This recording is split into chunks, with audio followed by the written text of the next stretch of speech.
Dhaabatti akan biyya keessa baradhu na godhe. Hoteela abbaa keetii fayyadamee isaa seenaa achumatti miila qulqulleessitee fi Bakka itti yaaddessanii dhiga'uun waan oollatti callaa mul'ata qabaadha. namni abbaan kiyya hoteela qaba jedhee listiroo hojjetu abbaan kiyya loon guddoo qaba jedhee hojii akkasii isa hin tuffata abbaan kiyya immoo fichaa warqii guddaa qaba jedhee waan hedduu tuffatan.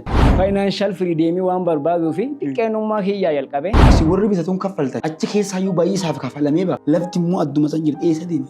Kilee akkuma nuu yeseenu.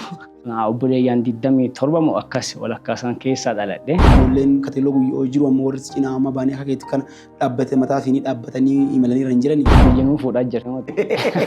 Aniin kun akka malee karaa deddeema gadiin ta'e akka malee fiiga. Jireenyi biyya kanaatu beektas hin teessu. Dargaggooti keenya hedduun ka hojii uummachuu dadhabanii yookiin immoo qaxarrii adoo eeggatanuu hagga ammaa jireenya isaanii jeeqamee karaa irra jiran waliin jiran ka ofumarra lafaa ta'aa jiran waliin jiran. Kanaaf immoo ati fakkeenya guddaa ta'edha. Imalli keessa dabartee asiin nutti dhaabbilee kana jaaratu of biraan baate maal fakkaata?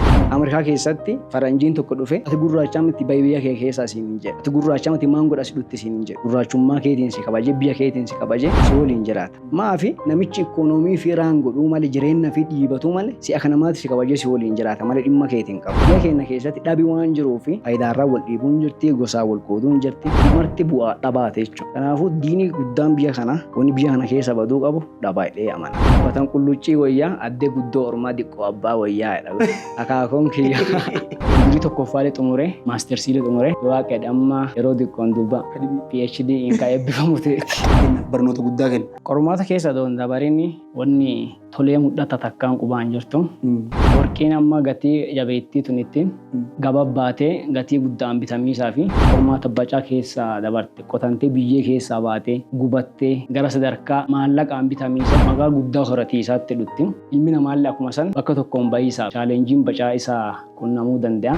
Keessa dabaranii nama guddaa ta'uu danda'anii. Sadarkaa amma irra geenne kanaaf asiin nu ga'e moo waaqa. Aziriin hoteela qaba amma hoteela dura ta'e listiroo hojjedha.